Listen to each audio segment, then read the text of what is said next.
Hello, and welcome back to another day in the arena. It is me, it is CGB, along with my lovely wife, Gina, and editor, Maddie B. Woo! Go, Maddie! You don't have to do that. He probably did something like Flare or Explosions! Really cool. Pew, pew, pew, pew. No, that...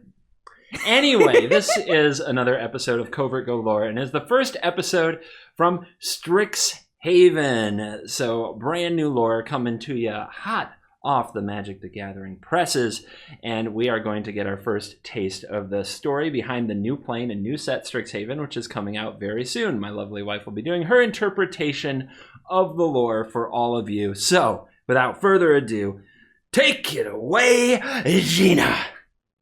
First off, I have to say I'm super excited about this already because I feel like this is super familiar. I'm House Gryffindor over here representing. So, I'm excited about this story. Okay, this one is Strixhaven Episode 1, Classes in Session. Ready to go to school? Ready. Yeah, it's by Adana Washington.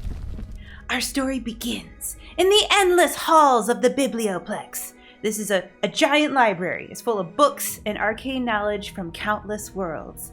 The smell of old paper and ozone that accompanies magic scents the air as Professor Onyx walks the hall. There's a picture of her. This is Professor Hottie. Yes. Maddie B, give us Professor Hottie.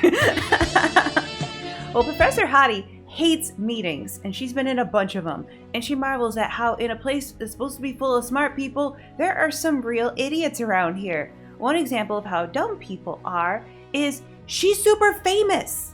And no one seems to realize Professor Onyx is actually Liliana Vess. So she thinks people are dumb for not recognizing her when she's in disguise. Well, no, there's actually maybe a good reason why they don't know who she is. Oh, okay. So, unlike the Kaldheim series where each time I came to a character, I was like, who is this person? I was super psyched this time and did my own wiki. This is what I think her backstory is. Can I tell you what I think it is? Sure. Tell us about Liliana. So, Liliana's a necromancer. Check. Controls zombies. True. Done a lot of heal and face turns. Yeah, that's accurate. Yes. Lots of magic lore. She had a relationship with Jace. True. Under the contract of some demons to restore some of her youth and power. Yeah, that happened. Yeah, had a cool chain veil. Powerful stuff, but was always at risk of turning into a demon? Okay, maybe I'm a little iffy on that. Well, she finally got out of the demon thing and thought she was free, but then Nicol Bolas said, no, I got the contract now, and so you work for me. And that sucked. And after she teamed up with some other people to beat him, they were supposed to kill her too, but they decided to let her live. And so she gave up her chain veil to be like, look, here's proof I died. And only like 3 people know she's alive. And Kaya is one of them. And Kaya's from the Kaldheim story. That is correct. Who decided to let her live? The guilds. So the guilds decided she had to die and sent assassins after her. Kaya was the assassin. Kaya decided, okay, we'll give her another chance because Teo and Rat had some opinions about Liliana is a good lady who just got in a bad place. Mm-hmm. And anyway, so Kaya let her live, and Kaya brought back the chain veil to be like, look, job's done. But, so, yeah. They didn't let her live. Like, if they find out she's alive, they're going to want her dead.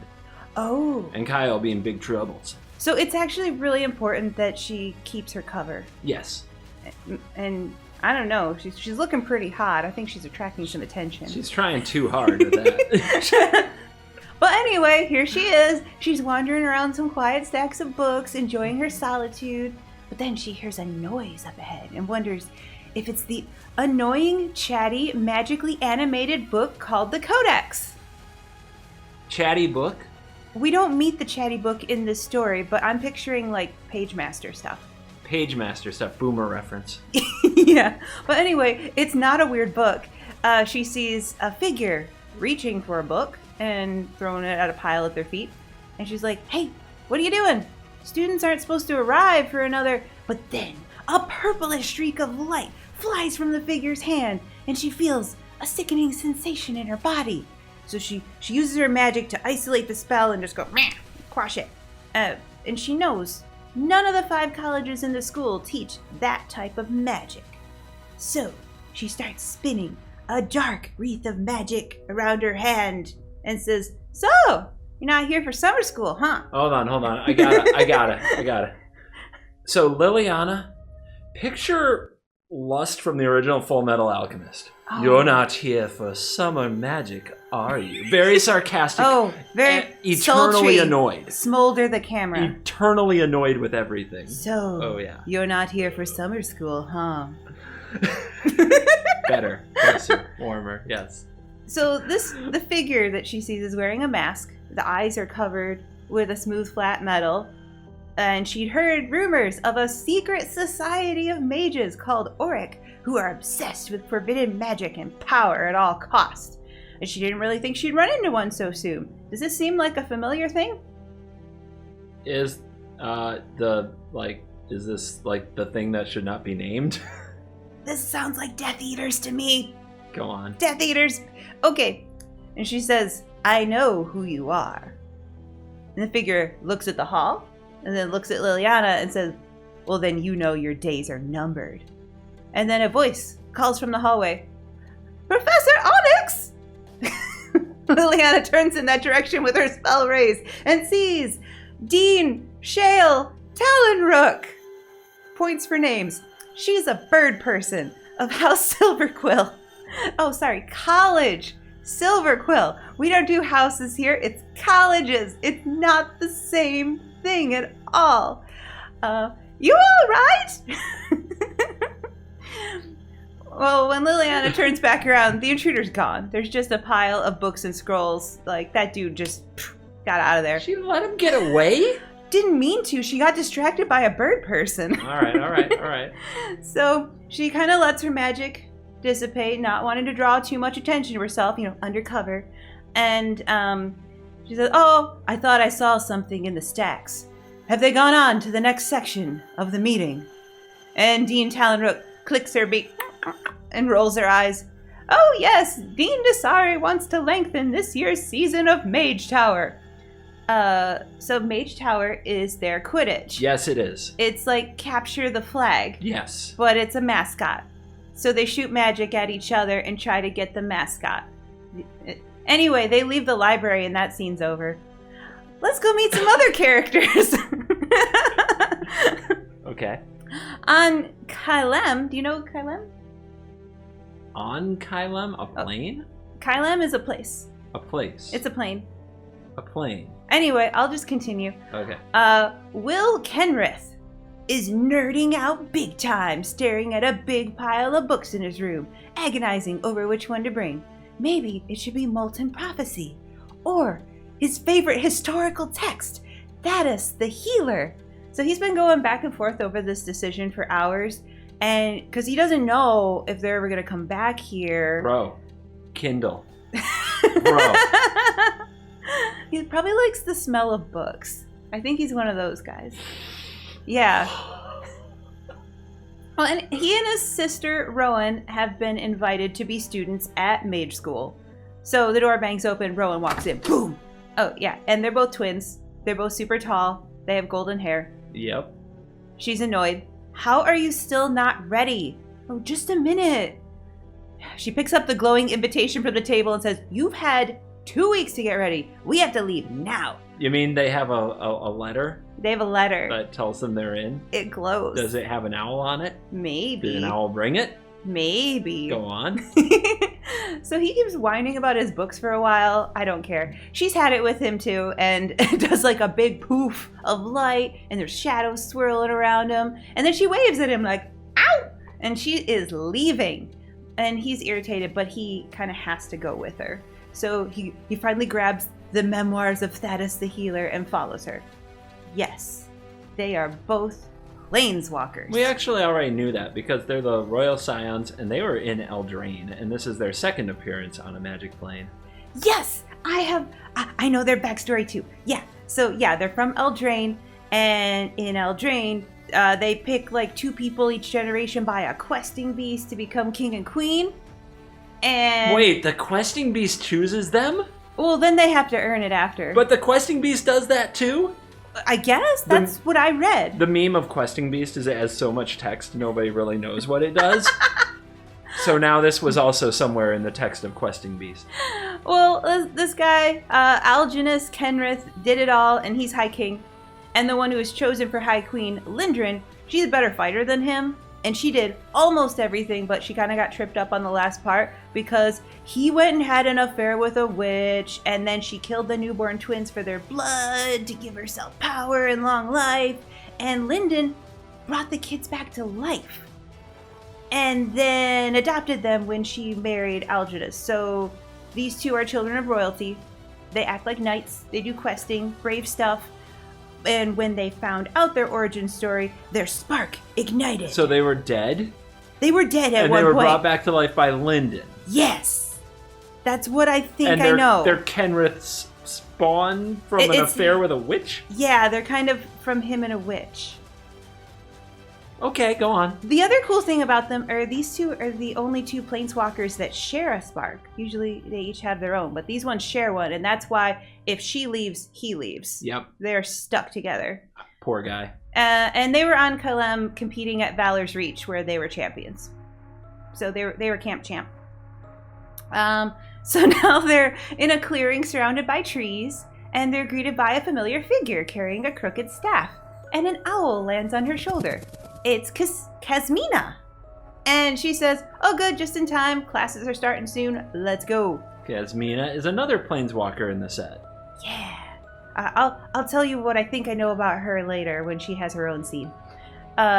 So Rowan's asking, well, what's this place like? Are there other people like us? People who can move between worlds? And she says, well, it's a large campus. I'm sure there'll be others from different planes. Like you? Yeah. So they go on a long walk through the woods, following these bright lit up towers. Kasmina points out a better book she knows of that Will could have brought and tells him about the super awesome library. Book club. Lame. Will is thrilled out of his mind, picks up the pace, telling his sister, like, hurry, we could be studying and learning cool stuff. Whee! I'm gonna hate this guy. He also notices her owl is kind of weird and keeps staring at him. More on that later. So when they finally arrive, the kids are in awe. Wow, it's bigger than our castle! In fact, it's bigger than all 5 castles on Eldraine put together. It's a big campus. It's like all spread out, big building in the middle. It's the Biblioplex. And the twins are pumped. They want to go check it out, but Kasmina isn't going to come with them. She tells them, go find an owlin named Miranda Sharpbeak and get settled in. So they say, thanks. And then Will whispers to Rowan, what do you think an owlin is? It's a bird person. No actual research was done before going to this college. Yeah. So they're walking around. Campus is exciting. People are bustling about. There's lots of descriptions of their cool outfits and uniforms. You can tell they're from different colleges. So they hear some shouts, and Rowan takes off towards the commotion, and Will follows. And a crowd watches. 2 groups of students are slinging spells at each other. One spell hits a girl in red and blue, and she starts floating and kicking her legs around helplessly. People laugh and applaud. Will is horrified. What a buzzkill. He's like, I thought this was supposed to be a school. But Sister Rowan is super psyched. And so she starts talking to a nearby Dryad student. Dryad is a tree nymph? Yep. Is this like an ent or something else? It's a I don't know. It's a nymph that's a tree. Maddie B, put up Dryad of the Elysian Grove for the people. This is the student. The one you're seeing now, maybe. So she asks the Dryad, who's winning? And the Dryad says, oh, Prismari seems to have the advantage, but they shouldn't get too comfortable. Silver quills can be vicious. And Will sputters, bloodthirsty battling in the middle of a campus? And the Dryad's just like, it's just a duel. No one's gonna get hurt. Badly. It's fine. Will, wants to find an adult. He wants to find a schoolmaster and get settled. But Rowan rushes in. She sees a silver quill move in his lips, about to send curls of black ink towards a Prismari student, and she yells, watch out! And she zaps a jolt of electricity towards the ink spell user. Whoa! She already, picked a side! Yeah! And it splashes ink all over his uniform. Haha! Prismari student thanks her, and before Will can warn her, a coil of living ink sweeps Rowan's feet out from under her. She lands flat on her back, knocks the wind out of her. It was the one she zapped. And he hisses, "Stay out of this first year." Rowan gets up, she's crackling like Pikachu, and snarls, "Wanna try that again?" And the Dryad leans over to Will. "So, that your sister?" "Afraid so." "Well, looks like she's chosen her house." Will has had enough. He approaches Rowan and is like, "Come on, let's go." Chose a house? Maybe or I a miswrote college? that. That's what I wrote in the notes. I might have goofed it. He's like, "Come on, let's go." She's having a good time, but in the process, Will gets hit with ink. And this is devastating because his precious book, it gets ruined. So now he rolls up his sleeves and he's like, "Maybe this is our fight." And so we're gonna have twin powers activate.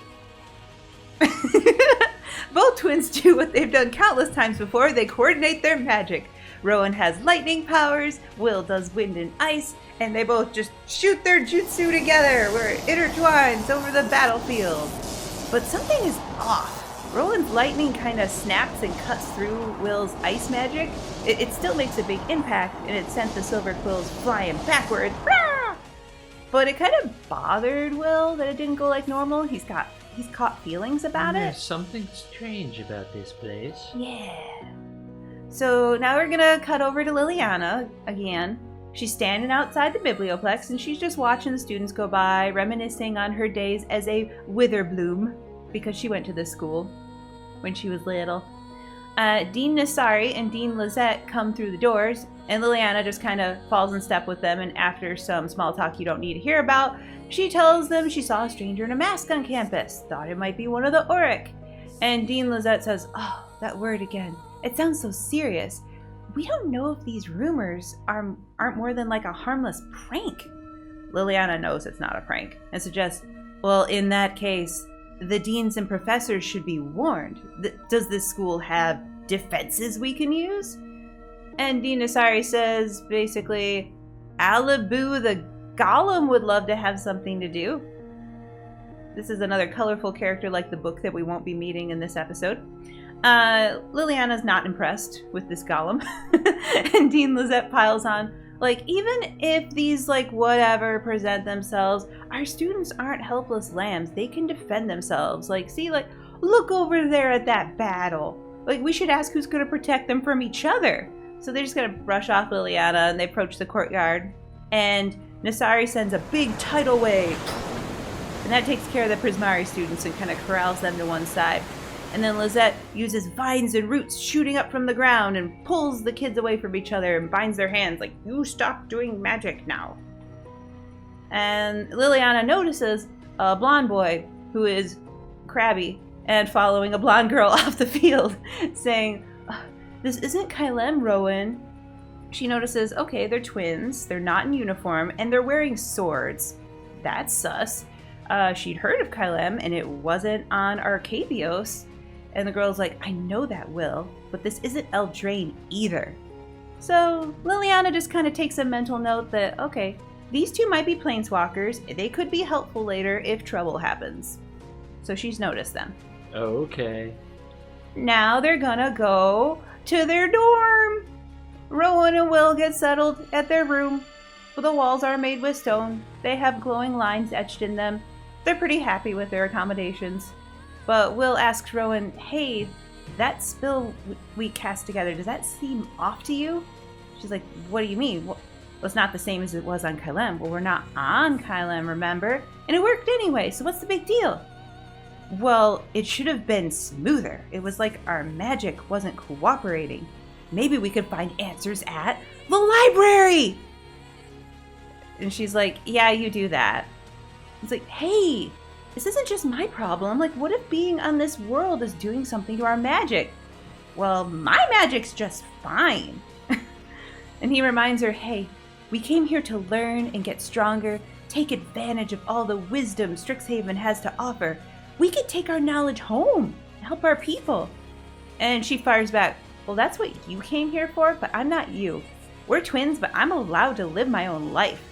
And Will's like, yeah, but that's not what I meant. So Rowan gets up and leaves. Will pouts. He grabs some books, tries to follow her, and then gives up. Maybe he'll need to find the answers on his own. What do you think she's here for? Is she here to fight someone, or is she here to meet some, people, young people? I think she wants to maybe do stuff away from her brother, because they're always together. So now we're gonna go hang out with Kasmina for a minute. Kasmina uses owls to see other places, and she just watched that scene through an owl. And she's been spying on the twins, and her backstory, for what I understand, is she wants to locate embers, which is planeswalkers that haven't sparked yet. And then she tries to get them on her side for whatever her goals are, which I don't so much know. And she knows Strixhaven offers many possibilities for both of the twins, and she just needs to see which way they go. So now she's gonna jump into the eyesight of another owl. And this owl is soaring over a rocky desert, and she sees a man climbing the rocks with a fox-like creature, which is as descriptive as we get about the fox-like creature. And then suddenly a bunch of Death Eaters, a bunch of Auric people come out of the shadows, and they're wearing dark clothes, metal masks, have sick purple light coming out of their hands, and they just point them at the man and the fox thing. And so he surrenders, and Kasmina commands her owl to keep following high overhead. And this is the last character we meet. This man is Lukka. You know Lukka? Lukka is from Ikoria, and Lukka is also a planeswalker who likes animals. Yeah, like a military-trained planeswalker who's good with animals. And he used to have a big winged tiger. Yep. But now he's hanging out with a fox-like creature named Mila. And mages are shoving him into a cave. And Mila's got like her teeth bared and her hair up. And he reaches out through their link to try and soothe her. Like, hey Mila, chill out. Chill out, Mila. So they're making their way through the cave with all these stalagmites and stalactites cutting through the space like jagged teeth. And he stumbles. And one of the masked mages like hisses at him like, be quiet. And he's annoyed. But then he sees one of the stalagmites move. And at first he thinks he's imagining things. Then he realizes he's not looking at stone. The texture is shell. And whatever it is, it's unfolding long spindly legs into the darkness. And then he heard another one moving behind him. So they're surrounded by I don't know what, but it sounds like big shell spiders. I don't even know. So the group keeps going really quietly. Lukka can't help but feel, no, stop it. Lukka feels like an odd familiarity, like maybe he's encountered these before. And the mages just yank Lukka to a stop, and Mila's like, She snarls. He looks at her like, hey, quiet. And out of the shadows comes a tall, thin figure, swirling around he has this long, almost bird-like mask, and hiding his face is like, he's got dark, sparkling energy all around. Bird mask, dark, sparkling energy. And this person says, welcome to Arcavios, Lucas of Ikoria? Yeah. Okay. He's like, you know me? And this person says, I know many things. Things that I could teach you. And in exchange, I believe there are things you could do for me. I have no idea who this is. Do you have any guess? Must be somebody we haven't seen yet through cards. So it's a mystery person. Yep. With a bird-like mask. Yeah. Maybe it's a bird person. More bird people. I don't know. So yeah, what do you think of your first day of class? All right, so that's where the story ends with, I believe there are things you could do for me. Yes, your line reading is better than mine. The end.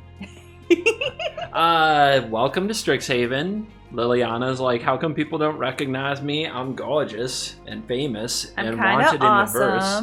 Will and Rowan are here like, what's up? I want to go bookworm. I want to go battle.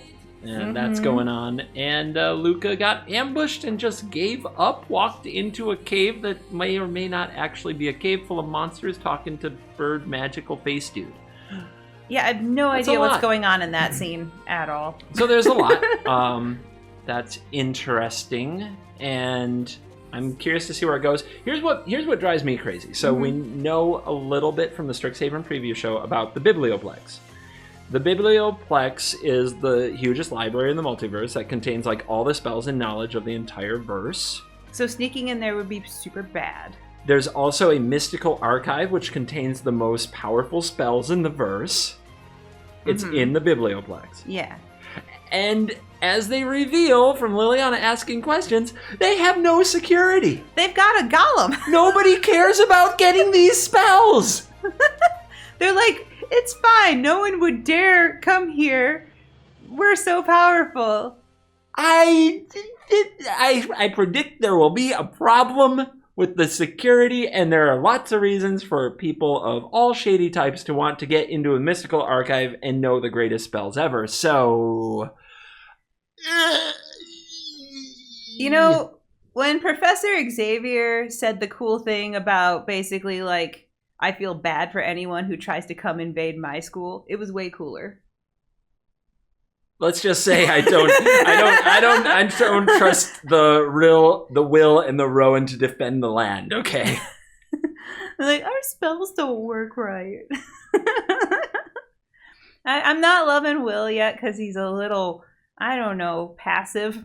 But Rowan seems like she knows what she wants. She wants to party. She wants to have some fun. She wants to fight. She can have a good time at school. And he's like, study though.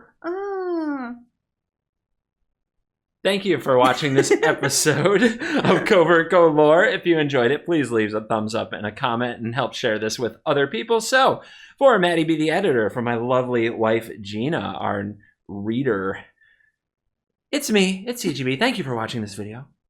You're cool. Yeah! Go to school. That rhymed. Yeah.